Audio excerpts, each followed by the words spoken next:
Opening up the Enterprise Committee meeting Thursday, the, what is it, 20th? 11-ish. 11-ish. And anyway, we're here to talk about, get an update on the port activities. You're on. All right. Well, let's talk a little bit about day-to-day operations down there first before we get into kind of a catch-up on what's going on with the modernization project, right? So year-to-date on the dock revenue side of things, which is dockage and wharfage, we're down about 1% at halfway through the year. That is not a statistically significant number. It ebbs and flows. You know, the busy months happen to be July and August and the holiday season. So until we get into and through that area there, it's kind of hard to forecast what it's really going to be. 1% is in the noise to date. To offset that, though, our on the expense side, on the operational expenses, the ones we have control over, we're about 7% behind on the spending. So we're doing well in that area there too, holding costs under control. So I'm really proud of the hard work the guys are putting in doing that. So you know, this has become a very good trend. They've been doing a heck of a job of rethinking things before they pull the trigger on them and keeping expenses down. If I may, just as we go along, in terms of staff, how many people are funded at the port?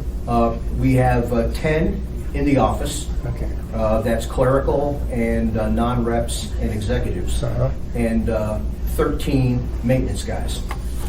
So what's that, 23? 23, yeah, I think we're authorized 25, but in the 23 to 25 range is what we always carry for payroll. Okay. Yeah. And we bumped up by 15.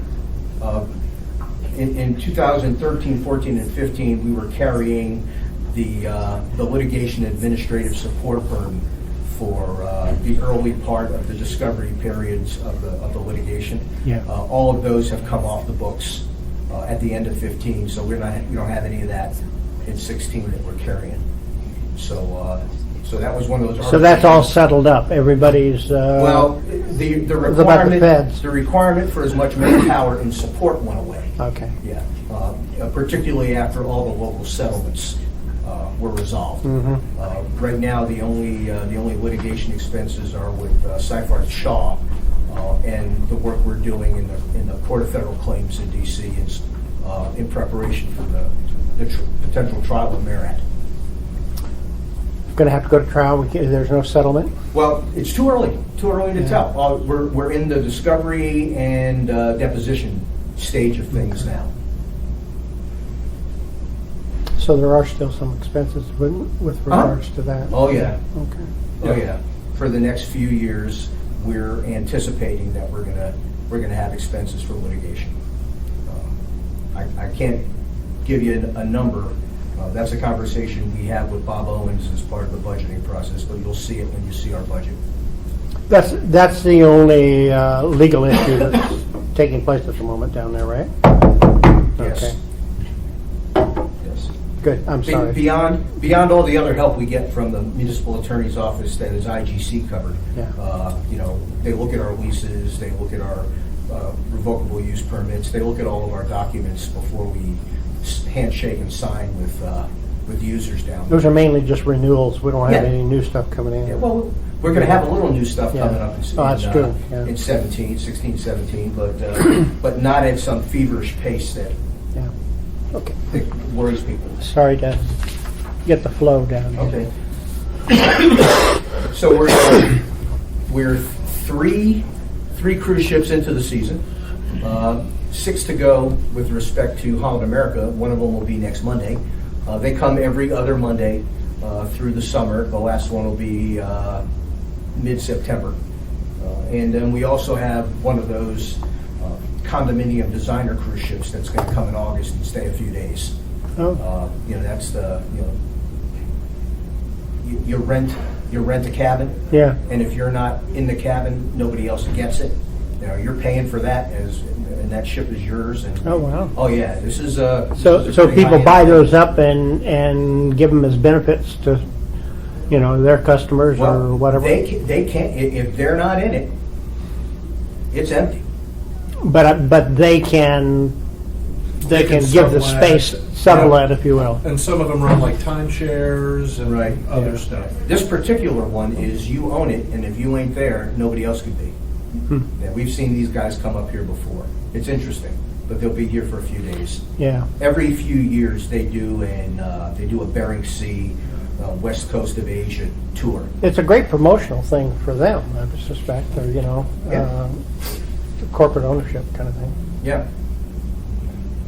And in late September, we're going to get two training vessels, destroyers, with the Japanese Maritime Self-Defense Force, are going to come and spend 3 days at the port. Okay. This year, they were here in 2009 last. This year, we're their last stop before they go back to Japan, and it's in September. So how much activity they want to avail themselves to beyond giving the crew shore leave, I don't know yet. Yeah. We're planning that with the consulate, excuse me, and with the vessel agents. They come in the morning and leave that night kind of thing, or Yeah, stay they'll come in. 24 I think hours. they're coming in on a Tuesday morning, and they'll leave on a Friday morning. Oh, okay. Well, that's Yeah. yeah. But it's a lot of fun when they're here. There'll be a little bit of they're going to do some VIP events. So we'll make sure we extend. Let me know when the next condo ship comes in. I'd like to go down and take a look. Yeah, it's in August. I don't have the dates exactly. I'll let Yeah. you know. And the only other, besides just the normal container ship calls and petroleum vessel calls, you guys approved the award of the contract to Global Diving. Thank you for the wharf power repairs for this year. So they're getting ready to mobilize now. They've ordered all the sleeves they're going to need to do the work. Yeah. So we'll see them getting started here soon. So that's the normal day-to-day what's going on down there. Well, maybe one more thing. I'll come down and dive with them. Yeah. I was a dive master, a NOAA dive master. So way back. I'll add one more even interesting. We've had an interesting year dealing with bears on the port. There's a mama and a couple of cubs Come down from who the come base. down looking for food. Yeah. And they've gotten a little bit more brazen as the season has progressed. So we're taking some steps to consolidate the locations of trash containers Yeah. so that they're not in the habit of walking through the transit yards, walking through parking lots to get to where these containers are. We've sat down earlier this week with the tenants and have worked out a relocation for at least the summer season until they go back into hibernation, a relocation of all the trash cans so that we can control better where they wander around. Yeah. When the ships come in, they have to get rid of their trash somewhere, so they throw them in your dumpsters. Well, I was surprised to find out that when Matson and Toad are in, Yeah. they do take the trash off and hold it until their trash pickup day. So we have no control over what gets put in the garbage and what doesn't. Yeah. But everybody's got the bear-resistant lids, the cans, Yeah. the big dumpsters with the bear. Everybody's got those. Yeah. But that doesn't stop the smell. So we're doing the best we can to control it. Nobody wants to shoot them.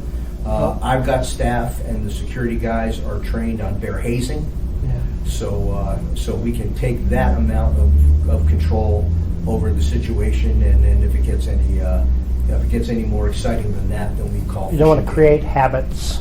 The bears get into a habit of coming Yeah. down, then you got in trouble. Well, Fish and Game was at the meeting that we had with the tenants, so we got some good advice from them on how to mitigate this. So that's what we're going to do and see how it goes. Is that what it's called, bear hazing? Yeah. You're not shooting anything at them and stuff. You're making noise and you're Beating on pots. yeah. making it less enjoyable for them to stick around and hunt for food. It's kind of like college. Yeah, I was going to say, that's Yeah. an interesting Yeah, word no, for it. no firearms involved. In this case. Okay, so I'll move on now if it's okay. To the agenda. Yeah, going up to the modernization part of what you're asking for. I noticed on the agenda you guys called it expansion projects. We've quit using that term Because you're not adding anything. because we're not really adding any real estate. We're not really adding any dock.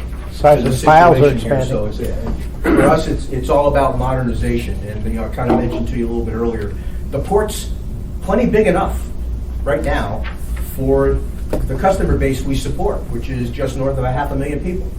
And there's plenty of excess capacity where you don't really need to add more port. You can add more port calls long before you have to add more port.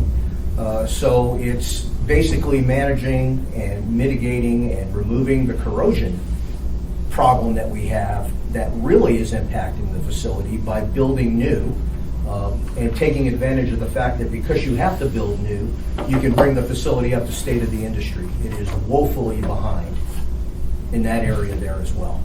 So it's a modernization effort and a rehabilitation effort, not really an expansion. And well, you could really help us educate the community to that. Because expansion is what they've been hearing for years, but it hasn't been what we've been. And it's aiming better for to do for a that, long those time. upgrades, if you will, over a 5 or 10 year period in phases rather than try to shut something down. Well, part of the challenge is there's no place else for these guys to go. Yes. There is no other port that's it's got gotta be usable. container cranes. There is no other port that's got ramps. There is no other port on the road system that is even configured to do what we can do here as efficiently as we can, Yeah. in spite of the condition of the facility. So you got to stay open. Seward's And not close. I know how inconvenient and horrible that would be, but in terms of its port facility, Seward doesn't have. no, And theirs No. isn't all that great either. In terms No, of the state of the industry in 1964 and prior to that, when everything used to go into Seward, is not what it is now. Mhm. There were no gantry cranes like we have in Anchorage in Seward that fell in the water when the tsunami hit. They did it the old-fashioned way, cranes that lifted nets out of cargo holds. It was before containerization. The industry has advanced so far, and we've kept up with that to the extent that you can turn these ships in 24 hours and do it efficiently. Yeah. And nobody else can do that. Nikiski probably doesn't even have cranes. It's all pipe. Who?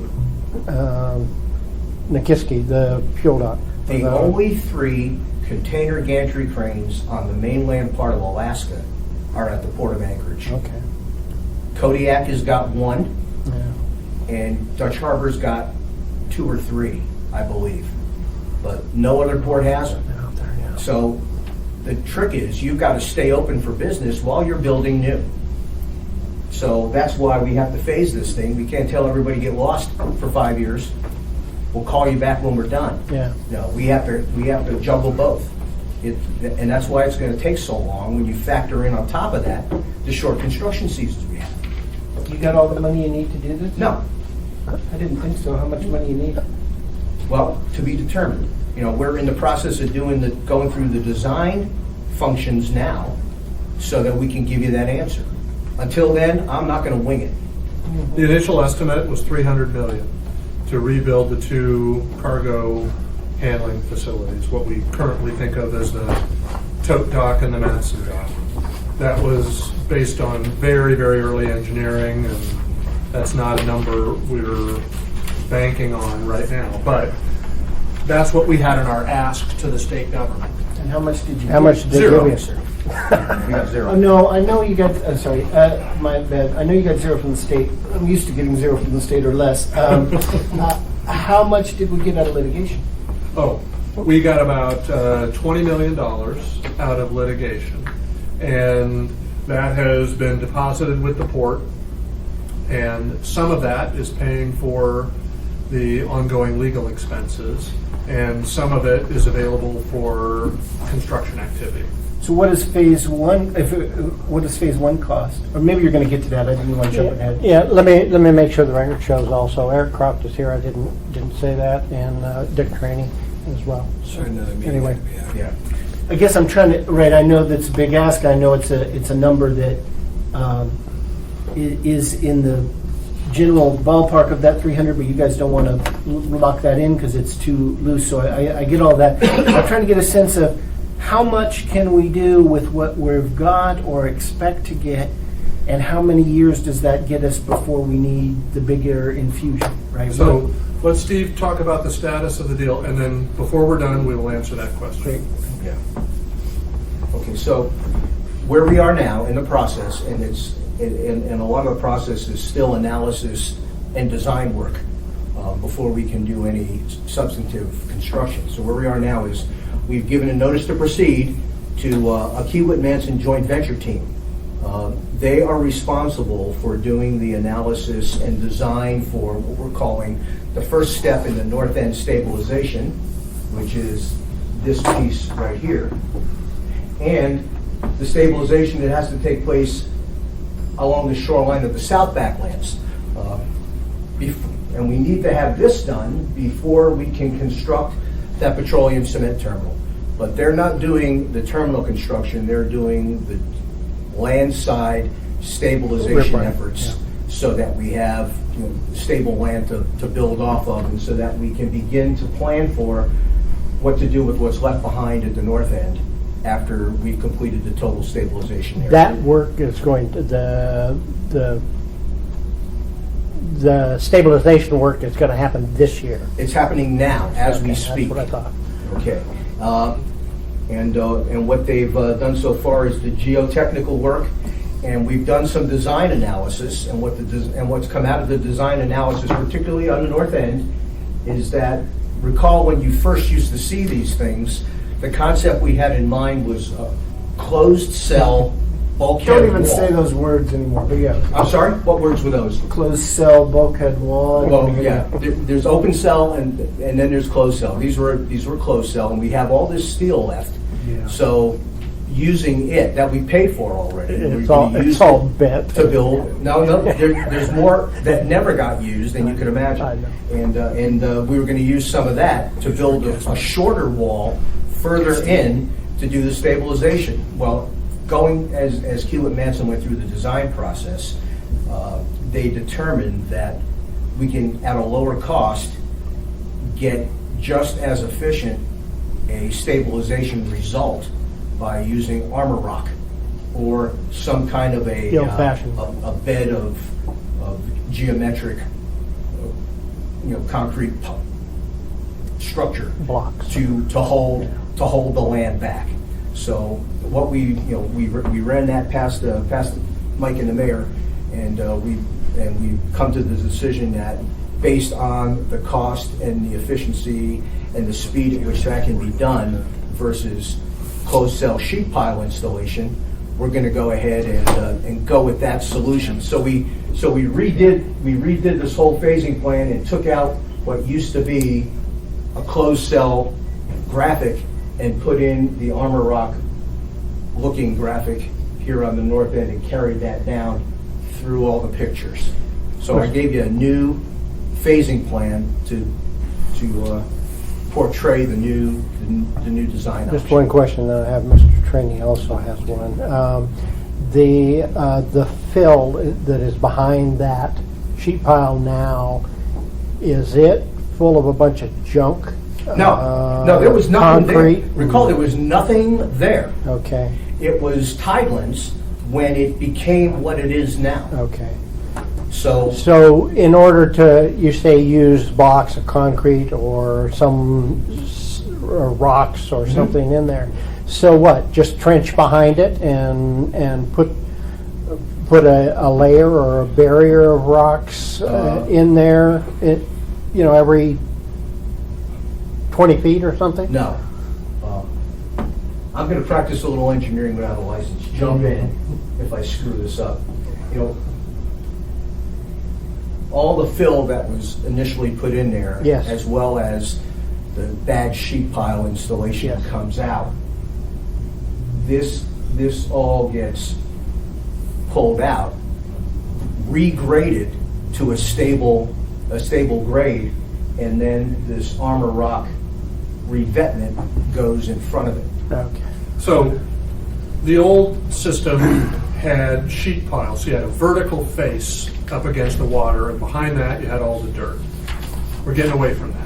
Well, hold on, you mean the one that we're in litigation over, was that open cell? That was open. Open cell. So I'm So- sorry, I shut you down when you said closed cell, that's a little different. But You just heard cell, and I'm you not said- sure one I want to hear either, but yeah. So we were considering either closed cell or what we're essentially doing, which is we're just going to let a natural slope develop on this, and then we will use armor material, a combination of rock and these concrete mats.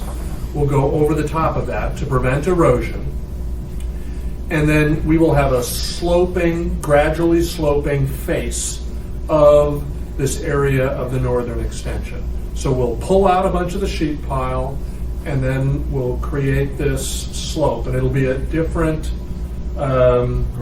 grades at different points in the slope, depending on how much armoring we do, etc. I mean, you can armor it to the point where you can have a steeper slope, or you can not have it armored, and then you have a more gradual slope. We're going to have a combination of the two. Which way? Slope high on the sea Towards and the coming shore. down? High on the land side, high on the land side, low on the water side. It'll be a more gradual You're slope. gonna lose below the area. water. You're gonna But you don't lose want to put the structure. armored material down too low, because then it gets in the way of dredging and boats and stuff like that. So most of the armor will be on the above water, or at least above the low tide mark, Right. on the embankment that we create. Right. So the downside of that approach is you conceivably lose land. I mean, by pushing the slope back, you lose some of the access. function, But yeah. as Steve said before, we have land is not our big problem right now, and this is a less expensive option. And it doesn't lose very much, if any, land that we would have had with the sheet pile wall. Right. You So- don't have a dock face. though. We have don't. no And we requirement don't- for one. We don't need one. Mr. Trainee and Mr. Constable has joined us. Mr. Steve, Trainee you has a said that, question. that Mike and the mayor bought off on this. Did you take this to the geotechnical board? Did they buy Yeah, off on it too? and going to the Geotechnical Advisory Committee has been part of our process for about the last 4 years. Okay, so they're up to date on they've this? heard everything that we're attempting to do, and they've approved of everything we've done so far. Thank you, I appreciate that, Stan. So were you able to use any of the, sorry if you want to. That's all right, go Any of the steel, or that just wasn't? Well, Makes sense. initially, the plan was to do that, to build the closed cells, but Not now we're not initially. going to do it, so it's excess material. And So now we'll We can sell it or give it to Matsu for We're their not giving them Well- a repairs. they haven't come back to us since the first initial phone call for that. We did sell them $500,000 worth, and I think you guys saw that request last year. They haven't come back to us for this latest round of repairs. They're they not have to putting any make. money in there. And, We're confident we will resell the sheet pile, hopefully in Alaska, where it doesn't have to be reshipped. But if not here, then somewhere else. Well, the technology is certainly proven one way or another. There's no lack of a market for this stuff. We'd like to sell it in Alaska to the greatest extent practicable, just because it's Transportation. cheaper, but or we'll get more value for it. But if we have to sell it south, then that's what we'll do. I mean, the last time we bought open cell sheet pile was 2009. You would think we'd have a pile of rusty stuff out there, but when we bought it galvanized. Galvanized, yeah. So it looks exactly like it looked when we bought it 8 years ago. It's in very good shape. Certainly hasn't been used. Yeah, so, yeah, we will sell it. And there's, well, yeah, at some negotiated price. Okay. The other part of what Hewitt Manson's doing for us is the design for the South Backlands stabilization, which is a little less of a lift than the north end is, and we're at a point now where we will be doing that construction this summer, right, Jeff? Yes. So this portion over here that stabilizes what we call the South Backlands, will get put in this summer. And then that area will then be ready for when we Construction. have all the permits and everything in place to begin construction of that new petroleum cement terminal. Okay. Mr. Chairman? Yes, go ahead, Mr. Clark. Did we ever, was there any open cell in the SBS, or No. was it all on the north? No, it was originally armored. It wasn't very well armored because in the old expansion phasing plan, more land was supposed to get put out in front of that initial fill. But we never got to that part, and a lot of what was there as armor was lightly done and has gone away. So we have to really now provide some structural integrity at the shoreline in that area out there. So this will be bigger rock in a better configuration so that we don't lose any of the land that's left. The back theory there now. about moving out is you get more land, but you also get deeper water and therefore less dredging, Well, was the theory. I don't think it's going to be less, there's a value added in adding any more land back here than what's there now.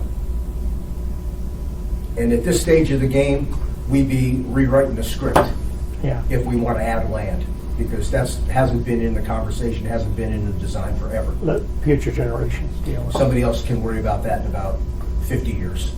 And then the third part of phase one is the PCT, and that's because the petroleum and the cement are the two sort of most urgent needs. Yes, for a couple of reasons. Number one is, that dock is going to be built to a higher design standard than what we've got now, particularly to the point where it'll survive a 1964 level earthquake or more. That's the design for the PCT. And petroleum and cement would be critical to any disaster recovery operation that we would have to stage here should, God forbid, something that extreme And we happen. will, we just don't know when. Well, maybe.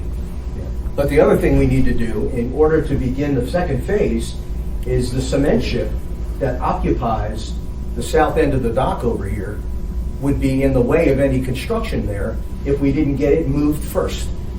So it has to have a new place to go so we can begin in earnest the second phase of the project. So that's a big part of why building that petroleum cement terminal has to happen first. I got you. So it's priority, but it's also got to get somewhere when we're doing the rest of it. It's the first domino Yes. that falls. That is the challenge that Steve mentioned earlier about keeping a port that does this amount of volume in full service, both for petroleum, cement, and both container systems throughout this construction effort. And that's why that, in addition to relatively short construction seasons, is why this thing takes 10 years instead of a construction effort that would be more like 3 or 4 if you were doing this somewhere on the West Coast in a greenfield sort of a system where you didn't have an operating port to work around. So that's our little blessing. The good news is the port will continue to operate during this construction system or construction operation. The bad news is that triples the amount of time it will take to complete it. Did you tell me we had money for the dredging or not? For the increased dredging cost? Let me get to that. Okay, I'm sorry. Okay, yeah, you can hold the I'm question. getting ahead of the game. You told me Sure. too much at the beginning. Hold that question. The next point I wanted to talk about was this Moffitt and Nickel independent cost estimating service. One of the things we wanted to do to help with the cost controls was to get an independent third-party review of the information that Kiewit Manson gives us as to what the costs of construction are going to be. So we gave a contract to Moffitt and Nickel, and all the data that Kiewit Manson uses to come up with their cost for construction, we give to Moffitt and Nickel, and they independently crunch the numbers and come up with one of their own. And then we sit down and we talk about the variance, if there is one, and how do we come to a best cost solution for construction of whatever it is we're doing, whether it be the landside earth removal or it be a dock construction operation. So they've gotten their notice to proceed, and they are in the process of going through that for the land stabilization part of the project right now. As you remember, this is a design-build contract with Kiewit Manson. So what you gain in that is you gain a lot of efficiencies between the design and the construction effort. What you lose in that is the ability to bid the construction work separately. So you don't necessarily have to do this separate cost estimating in a traditional design, bid, build structure. We're not doing that. There's other reasons to stick with the design build piece.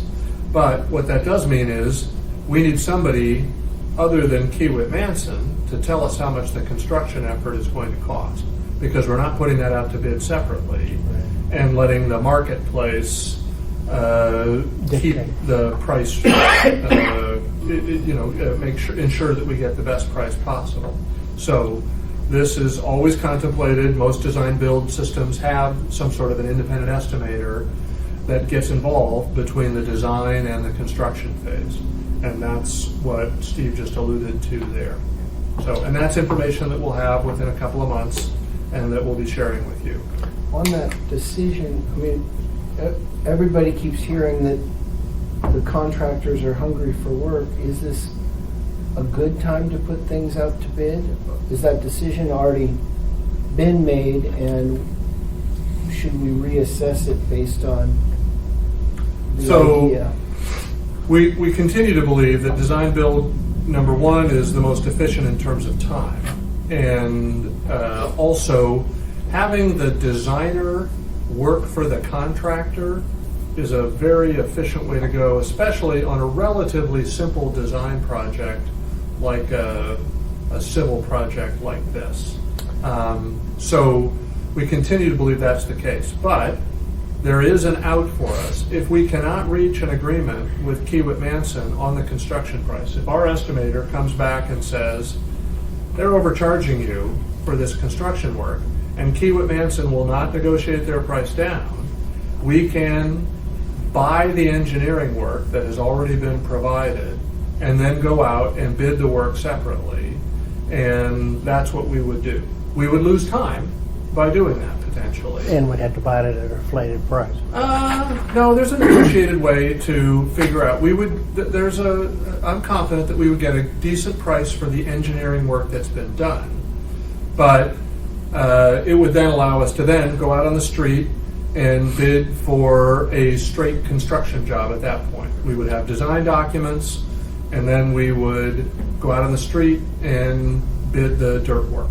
Marine construction, there's a limited amount in the state, and therefore not a lot of competition, I wouldn't think, in terms of expertise. Well, one of the reasons that Kiewit Manson was selected was because of Kiewit Manson. Yeah. These are two separate companies that have put together a joint venture just for this project. Okay. Kiewit is a classic dirt moving company, highway building, pipeline building, stuff like that. Manson is a dredging company. Yeah. And because a lot of this work will be dredging, and a lot of the disposal of some of this material will be out in the inlet, that made them an excellent construction partner. So the challenge for us is to make sure that they don't inflate the cost. Yeah. And that's what Steve and Jeff and Todd Coles, who's not here with us today, will be working very hard to ensure. And that's why we've hired this firm whose name I can never remember to do this independent cost estimating and say, okay, here's the numbers that Kiewit Manson gave us. Is that really realistic, or could you do better? And they have some marine expertise? They have expertise in this type of work. Is it cost plus time and materials? No. How do they? Just what they say. That will not be how it's done. Can I go for clarification?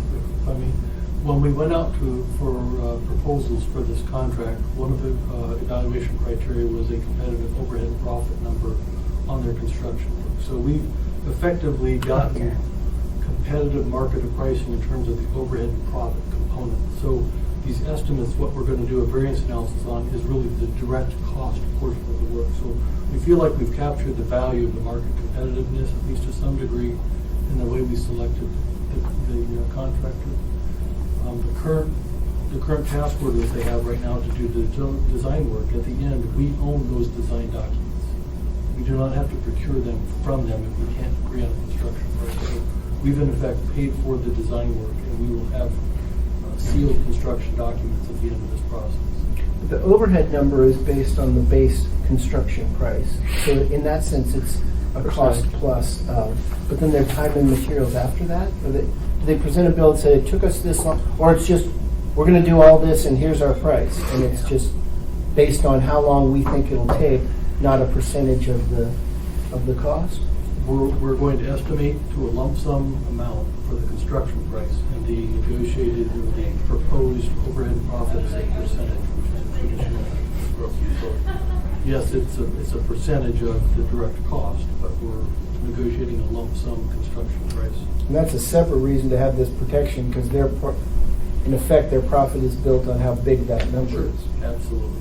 Right. Absolutely. The rock comes locally, the riprap? I beg pardon? The rock that has to go in there comes locally from the valley or somewhere? Where does it come from? I don't think we're directing where it comes from. Well, I just wondered. Whatever costs the least. Yeah, yeah. And holds up the best. Well, yeah. You know, depends on the type of rock. Am I right? They've looked at a couple of sources right now. We're a couple pits up north and one across the inlet. They haven't settled on this. The good news is we are a good candidate for marine delivery.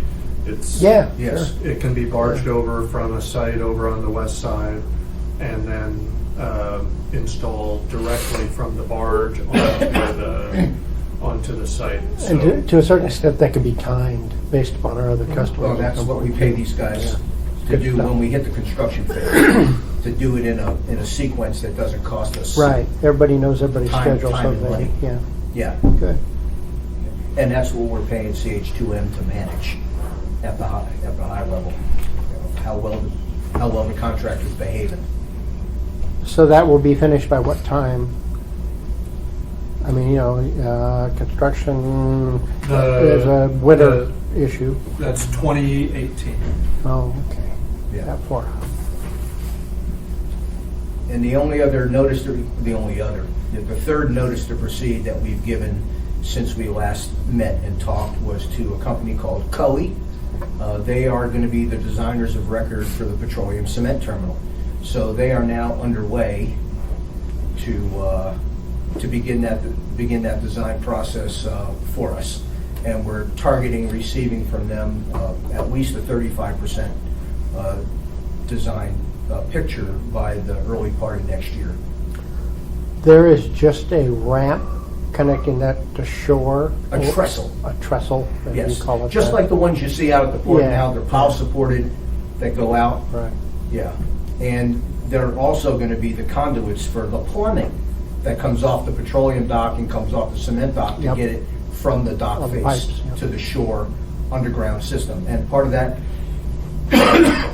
construction has to be connecting the petroleum pipeline plumbing to the existing valve yard and connecting the cement pipe for Anchorage sand and gravel from the dock. All the shoreside part of the isn't going to change. I mean, they've already got those delivery systems. Yeah, right? I think we're finalizing what the layouts are going to be for those things so that when you open up a trench, you only have to do it once. Sure. Yeah. And that's not a real heavy lift. Yeah. To do that. We may have to juggle a little of the operational use of the transit yard there that the piping has to go through. But there's natural tie-in points to the existing plumbing Sure. that you can make off of that dock and minimize all those Blend it. costs as well. Yeah. So I'm going to assume that the designers are going to look at all of that and take that into consideration as part of what they do. Stuff that comes off the petroleum cement terminal comes off in pipes. Yeah, yeah. The trestle, it'll obviously be drivable and there'll be vehicular access. Well, and it's a conduit But for that's the not how you conduit. move the gear. Right. The cement and the oil or liquids come off in pipe systems. And that's how that will move. The trestle just there to tie those. Yeah, conceivably, you know, I don't think we're rigging this for a conveyor or anything No. right now No. or anything like that. So this is not set up for export. This is all about importing the materials that, in this case, the liquids and the cement that we need for South Central and to a certain degree the whole state. Now, the airport, all the airport stuff comes in through there, right? All the fuel? Yeah. It either comes in from a pipe from Nikiski, Oh, okay. which lands at the Port of Anchorage, or it comes in on a vessel and lands at the Port of Anchorage. And And then then there's a gets- separate pipeline Yeah. that runs from the port to the airport Yeah. over the tide flats. I'm surprised they Tide didn't flats. connect it directly to the airport rather than bringing it to Don't let them know that's even an option. What are the We ma- enjoy the revenue. the The revenue business. stream off of that. The business. And the coastal trail. what Yeah. what are the major changes then between the phases I've seen before? Nothing. Nothing in that picture. Everything is, the process as we originally described it to everybody remains the same. Why I gave you the new picture was to remove the graphic portion that showed the solution at the north end as sheet pile Uh-huh. and made it an Armor Rock, more of an Armor Rock cartoon than a sheet pile cartoon. And we clarify this is modernization, not expansion. It is modernization, not expansion, yes. Thank you. Excuse me. Well said. Other questions? So update-wise. Other information, yeah. Update-wise, that's where we stand. Couple other things that I just want to show you what we handed out. Because one of the items that you have, we haven't talked about yet, and I can get to your question now about dredging. Mr. Dyson has joined us. Yes.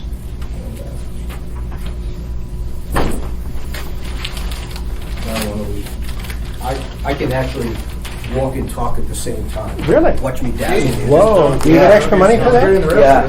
Yeah, it's in the job description. Don't rub your stomach or it'll all fall apart. Or packing? One of the challenges that we have just recently had to face with the petroleum cement terminal construction was in the course of the permitting conversations with the Corps of Engineers, they directed us to move the dock face from where we had originally intended to put it closer to shore.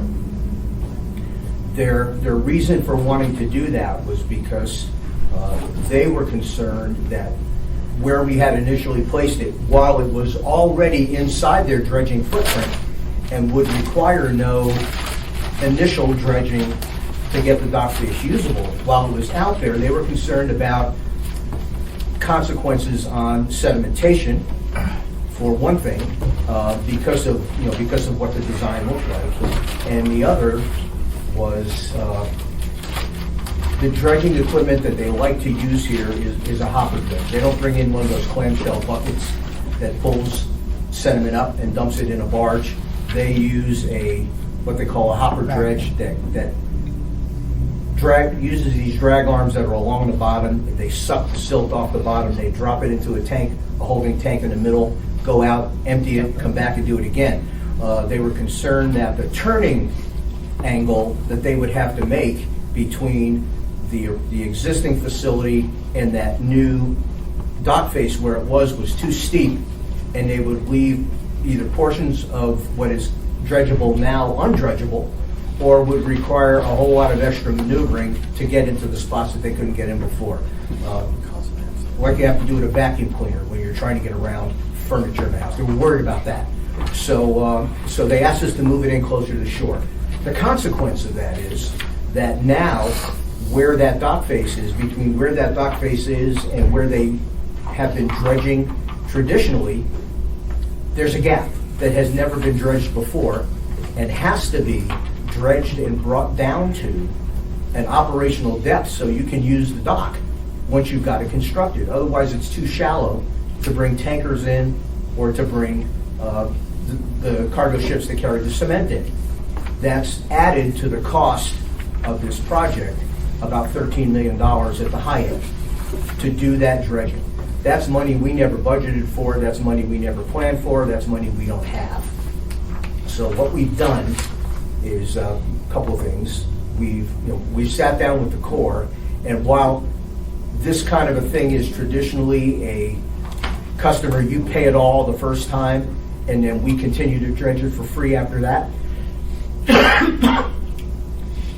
We're working with them for, at the worst case, a cost share.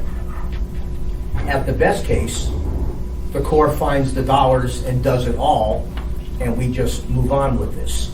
So in the package that I gave you is a letter that all three members of the Alaska delegation signed and sent to the Army Corps of Engineers, Chief of Engineers, requesting that the Corps help us solve this problem so that the cost is either minimal or nothing to the Port of Anchorage to get this transitional dredging done.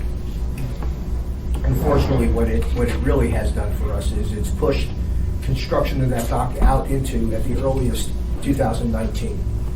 Because that transitional dredging has to happen first. And the earliest it will happen is next year, because there's definitely no money in the Corps' budget to do it in 17. Mr. Dyson? Thank you. Is any part of the Corps' commitment to doing this work for us every year related to the amount of freight that goes across the docks for DOD? No, I want to say yes, and I'll give you the, as I understand it, because all of these arrangements with the Corps were all in place before I got to the port 10 years ago.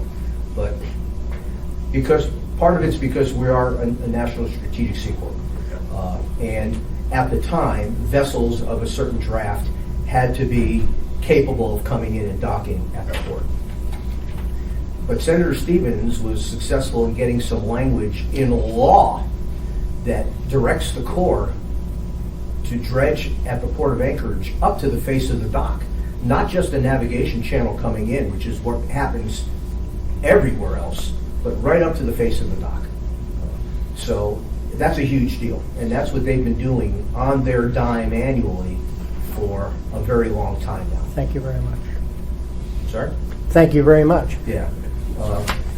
But that doesn't prevent us from having to comply with the obligations in the law. I got your answer. Okay. Thank All right. you. Over the years, has the main course of the channel changed? I assume it has. I sent that. No. NLP. But depths have changed. And the Corps has, on their dime, gone in and gotten the main navigation channel that comes in. They've returned that to the operating depth that it was originally set at. So, and that is something that we got to watch but didn't have to pay for. And now they have determined that this hopper dredge that they bring up here is capable of doing maintenance on that channel as well. So every year, as part of their process, they go out and look and see if any work has to happen there.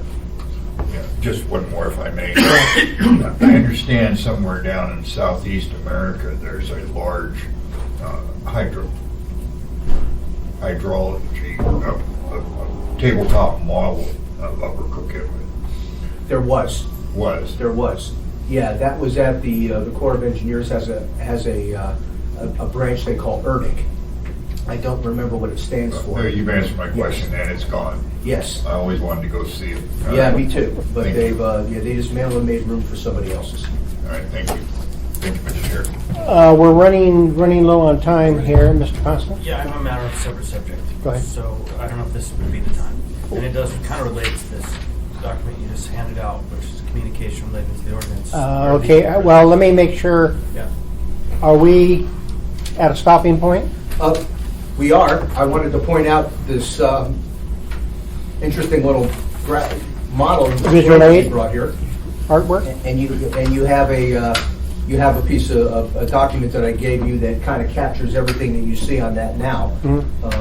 This is just indicative of the condition of the facility that we deal with on a daily basis now. And I mentioned to Mike this morning that that fender pile came off before we had a chance to do what was a scheduled reattachment of it this summer. There are 3 others that are in the same predicament as this, and it's part of Global Diving and Salvage's contract for the wharf pile repairs to reattach those fender piles to the dock This season. this season, Gotcha. so that we hopefully don't experience this any more than the one time we have, because it's a timely maintenance operation, and but it's just indicative of the condition of the facility and that we are on the clock to make something happen. Its failure certainly gave us due warning. Yes. Mr. Carter, That concludes We've what I got to go to the finance committee meeting at 12. Yeah, so, somewhere else. Right here. Go ahead. all right, so I just was in a meeting over at the planning department, and I've been getting a lot of phone calls. And next week, 2 weeks from now, there's a construction project coming to the downtown. MLMP is continuing with their undergrounding initiative, and there is an emerging awareness that the other utilities aren't playing fair within the context of the required undergrounding, the 2% of their net gross revenues undergrounding per year. So we are developing a concern in the downtown that while ML&P is undergrounding its power, the power poles are going to continue to be above ground because ACS and GCI are refusing to participate. They have made the determination that they can underground more cheaply on Chugach Electric's poles than they can on ML&P's poles. And so what that's now translating to is there are great undergrounding projects eliminating power poles all over town going on, but in the downtown, the power lines are disappearing, but the poles are going to remain. And this is a 100-year problem, because if you talk to ML&P, it's 1% a year, and Anchorage will have its power underground in 100 years. So what that means is the downtown is going to maintain its ugly poles. We've got Now- the same thing in our area. MLP, the downtown, Fairview, anywhere in the older neighborhoods that are serviced by MLP. So I always speak to downtown, but I apologize, it's not always just the downtown. Now, it turns out there's a reporting requirement every year that they report where and how much of their expenditures are made. It also turns out that Chugach Electric isn't reporting where they're undergrounding. And so ML&P apparently, according to the planners and the data that they have, is doing their job and doing it right. And so I'm grateful for the municipal enterprise for that. But I believe what's coming, I've asked for a report on how all these parts are working together. I've asked for a report from the legal department for how the requirements are implemented, and I probably will bring that information here before asking to go to the Rules Committee to have a broad discussion about how to bring in alignment these utilities who are issuing their details. Well, you read the letter, and in terms of what we're trying to do is to get ML&P and Chugach Electric Right. to work more cooperatively and maybe even come together as one organization. And my fear and hope So- there is that ML&P and Chugach Electric also contemplate the customer side of the Of course. merger and how to improve. This is all based on costs and rates and working together, but Well, and service too. yeah, because some service provision is better than others, but I have a concern that we are not seeing the goal of our ordinance and that we're going to have to come back. So I bring that to you And the now. example I use in discussing this is Arctic Boulevard, where you have Chugach down one side and ML&P down the other. So you have 2 sets of transmission lines down Arctic Boulevard where you don't need to. And so that's hopefully where we end up at some point. Just as a matter of new business, I'll be coming back with a report on what's wrong and what we need to consider doing. And it might be, I'll be done in a second, that we, once MLMP has undergrounded, if ACS and GCI refuse, we transfer the poles from the utility to the real estate department and then put a really substantial fee for the use of those poles. Well, yeah, we can look at that when we get there. So. It won't be long. We need to start the next one, guy. Okay. Thank you guys for coming. Thank you for all the information on somewhat short notice. So good job. Thank you. Anytime. And